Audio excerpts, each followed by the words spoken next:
Hey, all you awesome artists. Miss Harder here, back with a little project for you guys.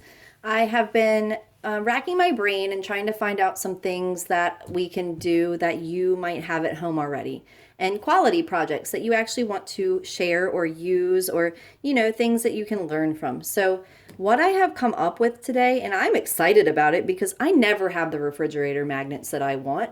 They all are just things that I've acquired from who knows where in the mail or whatever. So, what I want to show you today is how to turn these ugly refrigerator magnets that I never even, none of my kids even ever went to La Petite. I don't even know how I got this thing. This came in the mail. I think the realtors and things like that send out the calendars every year.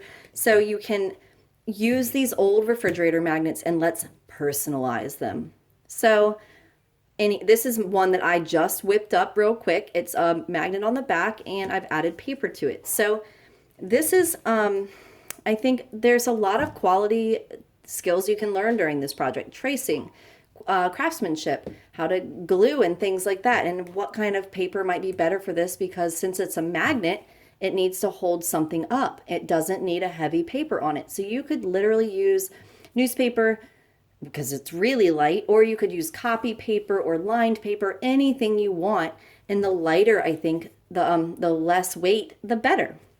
So if you find one laying around, there's a few here that I already cut up because I was like, I hang a lot of things. My son draws all day long and he has tons of things that we want to hang up on the refrigerator. So you could cut them up and you could make multiples. You could make a set. You could make these and give them away. You could put these in an envelope and mail them off to somebody that might need a little bit of cheering up during this crazy time. So a couple of things. This one has a really nice shape. I think I'm going to save this and I'll do this for my final one, but I wanted to show you some of them. If you pick at the edges, you can peel it and get that topping off first. I don't know how easily it's going to come off, but you can peel it off so that if you're using a really lightweight paper, you don't see the image underneath. So I'm going to leave that because it's not coming off that easy. Well, actually it will. No, it's fine. So if you use a really lightweight paper, you might risk seeing it through.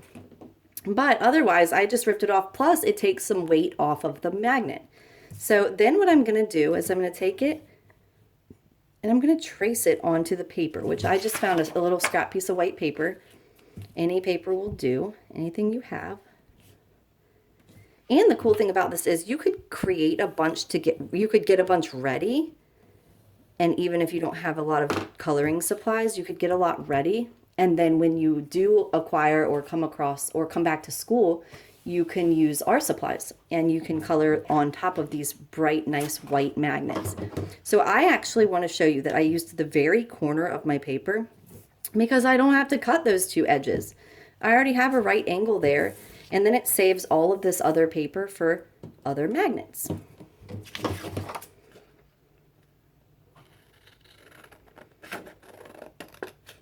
If you don't have scissors, you can always fold the paper multiple times and then you can lay it on the corner of a table or something that's kind of sharp and you can kind of rip it apart.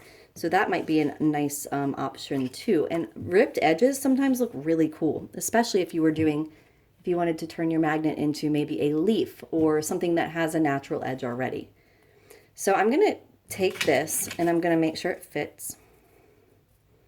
That's good. And I'm going to actually work on this before I glue it on. So I'm not going to take the whole video to show you exactly what I'm going to draw or whatever. Maybe I'll post it on our Padlet.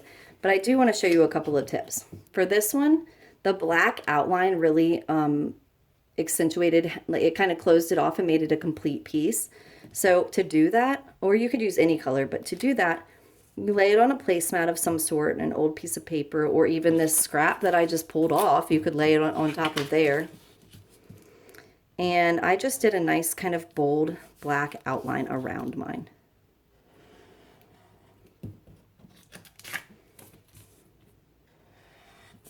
I kind of frames it. You can do any color. You don't have to do a solid line. You could do dotted line. You could do a wavy line. You could do whatever you wanted. But the cool thing is that you've now created a little canvas that's going to be displayed on your refrigerator once you decorate it. So now pretend I decorated it. Like I said, I'm not going to take all that time. I did a Keith Haring inspired heart here. And then I signed it with my initials AH20, which is the year that I made it. So I suggest doing those things as well, because people like to know who did what and how they, when they did it. And I like to remember for my own reference as well. So then I'm using a glue stick and I'm putting it on the back of the paper. But you could use white glue, school glue. You could use any kind of glue that you have. If you don't have any glue, guess what? You can go in your pantry, ask mom or dad or grandma or grandpa, whoever you need to ask, and you can use flour and water. And you mix it up to the consistency of about applesauce, and you can use that as a glue. It's called paper mache, but it also works as an adhesive. So now I'm going to lay it on its side, or flip it over and lay it on the back and rub so that I know it's nice and adhered to the backing. And I have a magnet that I can now create. So my suggestion was, though, definitely decorate it before you glue it. I think that if you have any bumps or anything weird on your magnet, you might get messed up. But if you don't and you want to do it this way, that works just as well. So anyways, I hope that you enjoy, and I hope you guys get to create one of these. I'm pretty sure you guys probably have some old magnets laying around. Ask mom or dad. Look on the refrigerator. Look in the junk drawer. You probably do. If you're anything like me, I save stuff that could eventually become something. So anyways, go ahead, and if you have any questions, post them on our Schoology page, or you can put them in the comments and I'll make sure to check that. And I hope you guys create some wonderful magnets. Happy creating!